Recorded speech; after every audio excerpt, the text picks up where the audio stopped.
Hello everyone. अब तक हमने ये जो कॉम्प्लेक्स वेरिएबल वाला जो चैप्टर चल रहा है उसमें बहुत सारे टॉपिक देखे। वैसे इम्पोर्टेंट टॉपिक जो है वो जो है कॉम्प्लेक्स नंबर कोई भी एक दे देते हैं और एक कोई फॉर्म में उसका रियल एंड इमेजिनरी पोर्शन जो है वो हमें फाइंड आउट करना है। वैसे एक एग्जांपल G2 एग्ज़ाम आया था, वो ऑलरेडी हमने देखा था ये कि find the real and imaginary part of F of Z 3i/2 + 3i 3 marks के लिए। सो वो ऑलरेडी हमने चैप्टर के स्टार्टिंग में ही एग्जाम्पल देख लिया था। अब उसके बाद हमने जो इम्पोर्टेंट टॉपिक देखा था वो था De Morgan's theorem. Okay, then देखा था हमने find out the roots. Okay, root find करना, देन कॉम्प्लेक्स नंबर का लॉग कैसे फाइंड करते हैं वो देखा। ओके, सो बहुत सारे इम्पोर्टेंट टॉपिक इसमें देखे। अभी नेक्स्ट पोर्शन जो है वो है ये कॉम्प्लेक्स नंबर जो है का पूरा उसका एनालिसिस है। तो वहाँ पे एक कॉम्प्लेक्स फंक्शन जो है वो इंट्रोड्यूस होगा। सो वो हम नेक्स्ट लेक्चर से हम स्टार्ट कर देंगे, वो जो कॉम्प्लेक्स एनालिसिस जो है वो पोर्शन, और वो बहुत इम्पोर्टेंट भी है। ओके, लेकिन अब तक जो हमने जो देखा है उसका थोड़ा आज जो एग्ज़ाम में G2 एग्ज़ाम में प्रीवियस क्वेश्चन पेपर मुझे एग्जाम्पल पूछा गया है उसमें से वो हम आज सॉल्व करने की ट्राई करेंगे। ओके, और उससे पहले मैं आपको बताता हूँ और एक एग्जांपल। ये एग्जांपल ऑलरेडी हमने देखा है एक वीडियो में। सो उनको हमने इस तरीके से फाइंड किया था, ये पूरी मेथड मैंने समझाई थी। ओके, ये हमें दिया हुआ है question condition if x+1/x equal to 2 cos theta, then prove date.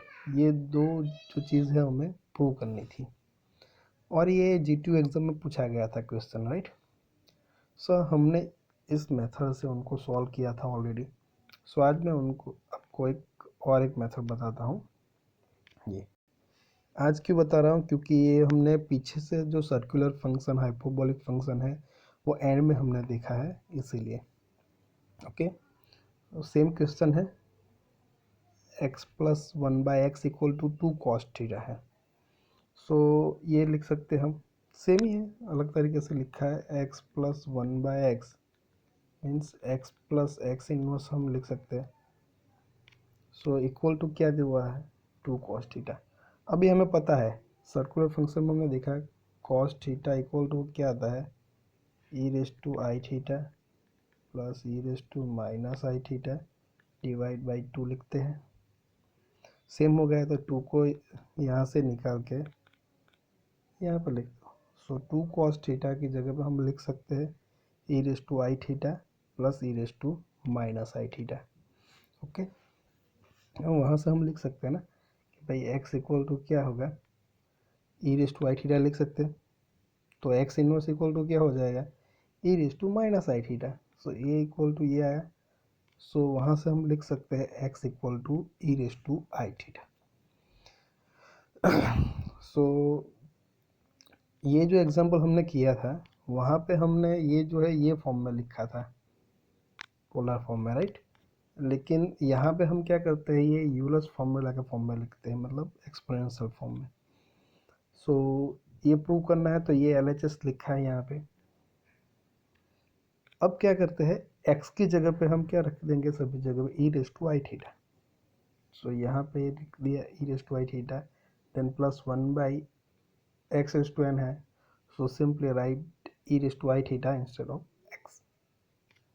सो यहाँ पे क्या होगा, e⁻in थीटा होगा, ये मल्टीप्लिकेशन हो जाएगा पावर का, तो हम लिख सकते हैं e⁻in थीटा। और यहाँ पे भी e⁻in थीटा लिखेंगे, लेकिन ऐसा आएगा, न्यूमरेटर में जाएगा तो क्या हो जाएगा, माइनस हो जाएगा e⁻in थीटा। सो वो यहाँ पे लिखा है, राइट। सो इनकी जगह पे ये जो होता है e⁻i theta plus e⁻−i theta, तो हम लिखते हैं 2 cos थीटा। सो यहाँ पे क्या है, e⁻in theta plus e⁻−in theta, तो उसकी जगह पर हम क्या लिखेंगे, 2 थीटा की जगह पर क्या है n थीटा। ओके, तो तो ये प्रूव हो गया। ये बहुत इजी मेथड है। सेम ये जो सेकंड क्वेश्चन है G2 एग्जाम में आया ये, तो ये LHS है, जहाँ पे भी x है वहाँ पे क्या रखना है हमें, ई रेस टू आई थीटा। सो देखो यहाँ पे ई रेस टू आई थीटा लिखा है, यहाँ पे ई रेस टू आई थीटा और यहाँ पे ई रेस टू आई थीटा। बस उसको थोड़ा सिंप्लीफिकेशन करना है।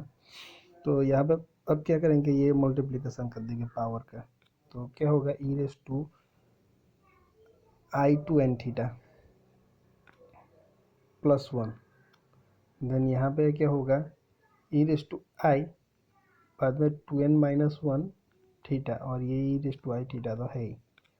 अब क्या करेंगे हम, उनको जो हमें ये सर्कुलर फंक्शन देखा उसके फॉर्म में लाना है। तो क्या करेंगे, यहाँ पे ये प्लस वाला तो है ही ना, to i two n theta, क्या करेंगे माइनस एक्सपोनेंशियल जो फॉर्म है ये e raise to minus i n theta, उससे मल्टीप्लाई एंड डिवाइड कर देंगे इस तरह से। तो क्या होगा, ये यहाँ से मल्टीप्लाई होगा, तो ये माइनस आई एन थीटा है, यहाँ पर already plus two n theta तो है ही, तो एक कैंसिल हो जाएगा, तो हो रहेगा क्या, प्लस में आ जाएगा आंसर, यहाँ वन होगा तो आई एन थीटा रहेगा, ये वन के साथ ये मल्टीप्लाई होगा तो ये आ जाएगा। सो डिनोमीटर में ही वही होगा, यहाँ पे देखो ये है, तो ई रेस टू आई तो निकलेगा कॉमन, तो क्या रहेगा थीटा भी बाहर निकाल दे, तो बाकी क्या है 2n-1 माइनस एन, ऐसा हो जाएगा एडिशन में। सो 2n-n क्या हो जाएगा n-1, तो लिख सकते हैं e raise to i n-1 theta. यहाँ पे क्या होगा e raise to i theta तो है ही, ये क्या होगा माइनस आई एन थीटा, तो उसको हम कैसे लिख सकते हैं,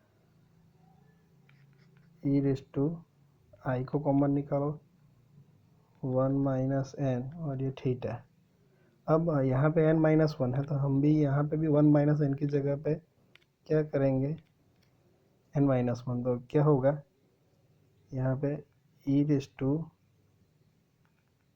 माइनस को बाहर ले लेंगे, तो एन आई तो है n-1 थीटा, ऐसा लिखेंगे हम, तो यह आ गया e raise to minus i n-1 theta. Okay, अब देखो ये फॉर्म आ गया हमारा, अब इजी है, ये जो है उसकी जगह पे ऑलरेडी हमने लिखा है, ये देखो यहाँ पे 2 cos n थीटा, या तो एक ओके, सो तो 2 cos n थीटा लिखा ही है यहाँ पे आ गया। अब डिनोमीटर में जो है, सो क्या होगा डिनोमीटर में, ये देखो ये एक्सपोनेंशियल फॉर्म है, यहाँ पे n की जगह पर क्या n-1, तो हम क्या लिख सकते हैं 2 cos n-1 थीटा लिख सकते हैं, तो ये लिख दिया, दोनों साइड पे 2 कैंसिल, तो बाकी क्या रहेगा cos n theta divide by cos n-1 theta. तो देखो ये प्रूव हो गया। सो ये मेथड एक्चुअली, ये भी मेथड इजी है, तो आपको जो मेथड अच्छे लगे आप वो मेथड से कर सकते हो। चलो अब हम देखते हैं ये G2 एग्ज़ाम में जो पहला मैंने बताया, वैसे ये एग्जाम ऑलरेडी हमने कैलकुलेट किया था। अब जो ये बी नंबर में है वो कितने मार्क्स में पूछा गया है, 4 मार्क्स। ओके, सो ये सिलेबस चेंज हुआ उसके बाद का ये one and only one paper है हमारे पास, तो वो हम देखेंगे अभी। जो दूसरा क्वेश्चन है b, state de Morgan's formula and hence evaluate, so ये एग्जाम्पल है। तो पहले तो हमें क्या करना पड़ेगा, जो डी मोरगस फार्मूला है उसका स्टेटमेंट लिखना पड़ेगा, उसका 1 मार्क होगा, याद रखना। सो बाकी का जब एग्जाम्पल करोगे उनके कितने मार्क्स हो गए 3, तो 3+1 कितने होगा टोटल 4।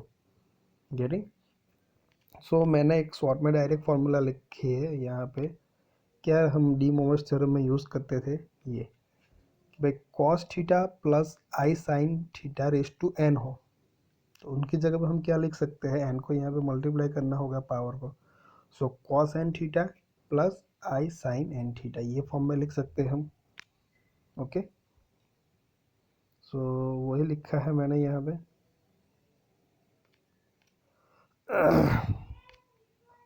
ये हो गया। तो एक स्टेटमेंट मैंने शॉर्ट में लिखा है, आपको अच्छी तरह से लिखना है कि भाई एन इंटीजर है, ये है, वो है। 1 मार्क तो उनका कंफर्म है। बाद में हमें जो करना है एग्जाम्पल, उसका 3 मार्क होगा। इसी हिसाब से मतलब वो डिवाइड करके मार्क रखते हैं, जो क्वेश्चन पूछा गया है उसी हिसाब से। चलो, अब हमें क्या करना है, इनको इवेलुएट करना है। सो डी मोस्ट थ्योरम ही यूज़ करनी है। सो यहाँ पे क्या है, देखो 1 + i√3 है। सो ये कौन से फॉर्म में है, कॉम्प्लेक्स नंबर तो है, आयोटा है तो, लेकिन कौन से फॉर्म में है फर्स्ट ऑफ ऑल वो देखो। तो ये कार्टेशियन फॉर्म में है, या we can say that in the form of rectangular. So उनको हम जो डी मोस्ट थ्योरम है ये फॉर्म में हो तभी यूज़ कर सकते हैं, गेटिंग। तो ये कौन से फॉर्म में है, ये पोलर फॉर्म में। सो फर्स्ट ऑफ ऑल हम क्या करेंगे, ये जो नंबर है उसको हम कार्टेशियन फॉर्म में से पोलर फॉर्म में कन्वर्ट करेंगे, and that is very easy. If any complex number given in this form, then we will convert into polar form r cos theta plus I sin theta. So now to write in this form, here we need two value of r and value of theta. So first of all find out the value of r and theta for both complex number 1 plus i√3 and 1 minus i√3. So say complex number 1 z1 equal to 1 plus i√3.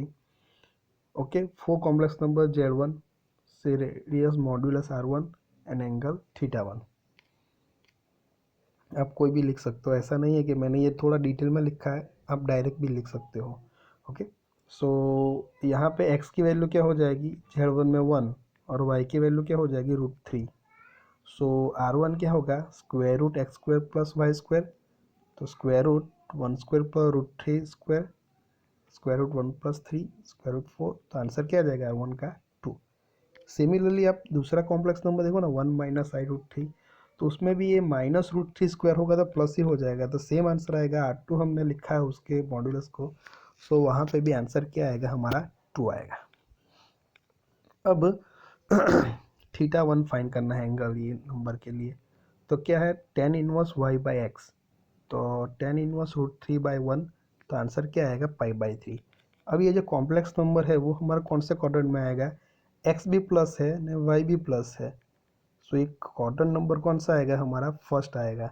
तो वहाँ पे तो सभी क्या रहता है, जो भी थीटा हमारा आएगा वही हमारा क्या होगा, आर्ग्यूमेंट, मतलब प्रिंसिपल आर्ग्यूमेंट करें। सो ये आंसर π/3 आ गया। अब हमें फाइंड करना है दूसरा जो कॉम्प्लेक्स नंबर है z2, उसके लिए θ2, उसको आर्ग्यूमेंट को क्या बोलते हैं, एंगल को θ2। सो θ2 इक्वल टू लिखा tan इनवर्स y/6। सो tan इनवर्स यहाँ पे y क्या है, -√3 है, और x क्या होगा, 1 होगा। सो -√3/x लिखेंगे, तो यहाँ पे आंसर क्या आएगा एक्चुअली, ये है। अब ये x हमारा प्लस है और y क्या है, माइनस है, तो x प्लस है y माइनस है, तो x प्लस वाई माइनस है, तो हमारा क्वाड्रेंट कौन सा आएगा, ये फोर्थ क्वाड्रेंट आएगा। सो फोर्थ क्वाड्रेंट में जो हमारा प्रिंसिपल आर्ग्यूमेंट है वो क्या होगा, -θ2 होगा, -θ होगा। सो यहाँ पे आंसर हमारा क्या आएगा, -π/3। ये ऑलरेडी हमने देखा था, यानी ये भी इम्पोर्टेंट कॉन्सेप्ट है ये चैप्टर का। सो ये हमने फाइंड कर लिया। अब क्या करो, ये z1 z2 को पोलर फॉर्म में लिखो, तो z1 इक्वल टू मैंने क्या लिखा, r1 cos θ1 plus I sin θ1। इसी भी यहाँ पे वैल्यू रखो, r क्या है 2 है, θ1 की वैल्यू क्या है π/3, तो cos π/3 plus I sin π/3। Then z2 equal to क्या है, r2 cos θ2 plus I sin θ2।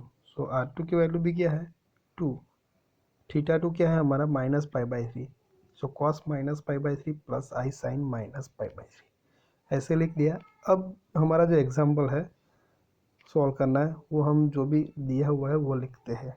ये तो उसकी जगह पे हम पोलर फॉर्म लिख सकते हैं, ये 1 + √3 की जगह पे हमने ये लिखा देखो, और ब्रैकेट में raise to power x, same plus 1 minus i√3 के लिए भी ये लिखा है रेज़ टू 100। अब देखो उनको ये 2 इंटू ये ब्रैकेट है तो 2 को पावर हम 100 दे सकते हैं और ये ब्रैकेट को भी, तो ये सेपरेट दे दिया, सेम यहाँ पे भी होगा। अब ये दोनों में 2:100 क्या है, कॉमन है, सेम ही है, तो कॉमन निकाल दो उसको। तो दूसरा मैंने जो भी है वो स्क्वायर ब्रैकेट में, तो यहाँ पे एक इकट्ठा लिख दिया है डी मोस थ्योरम यूज़ करके। तो यहाँ पे पावर 100 है तो वो यहाँ पे मल्टीप्लाई हो जाएगी, तो क्या लिखेंगे, कॉस 100 पाई/3 प्लस आई साइन 100 पाई/3।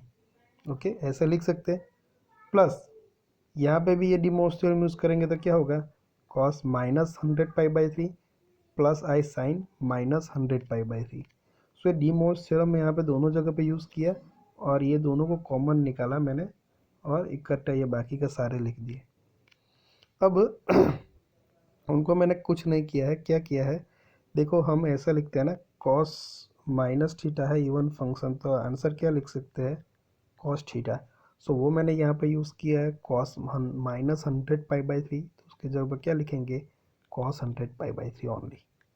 और दूसरी चीज़ क्या होती है, साइन माइनस थीटा हो तो हम क्या लिख सकते हैं, माइनस साइन थीटा लिख सकते हैं, तो वो मैंने यहाँ पे यूज़ किया है प्लस आई साइन -100 पाई/3, तो उसकी जगह पे हमने क्या लिखा है, माइनस आई साइन 100 पाई/3। सो देखो ये कैंसल, तो ये कॉस 100 पाई/3, कॉस 100 पाई/3 क्या होगा, 2 टाइम कॉस 100 पाई/3।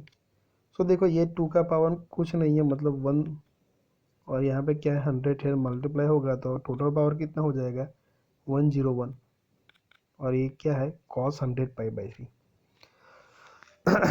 ओके, सो इसका ये इवेलुएट कर दिया हमने, ये वैल्यू आ गई। अब इनको भी हम अलग तरीके से लिखना चाहते हो तो हम लिख सकते हैं, ऐसा कुछ है नहीं।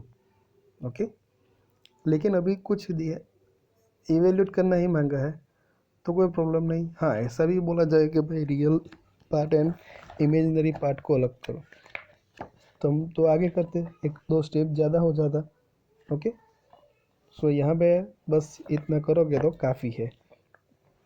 सो ये एग्जांपल जो है वो 4 मार्क्स के लिए G2 एग्ज़ाम 2019 में पूछा गया था। ओके, सो ये अच्छी तरह से करना है। सो ये थोड़ा जो अभी तक हमने देखा था उसका थोड़ा बहुत रिवीजन हो गया है। सर्कुलर फंक्शन का इक्वेशन है, यूलर्स का डी मोस थ्योरम यूज़ की, देन आर्ग्यूमेंट फाइंड आउट किया, रेडियस मॉड्यूलस फाइंड आउट किया, मीन्स पोलर फॉर्म में कन्वर्ट किया। थोड़ा बहुत रिवीजन जैसा हो गया है और ये साथ में ये क्वेश्चन पेपर का क्वेश्चन भी हो गया है। ओके, सो नेक्स्ट लेक्चर से हम एनालिसिस जो है कॉम्प्लेक्स नंबर का वो हम स्टार्ट कर देंगे।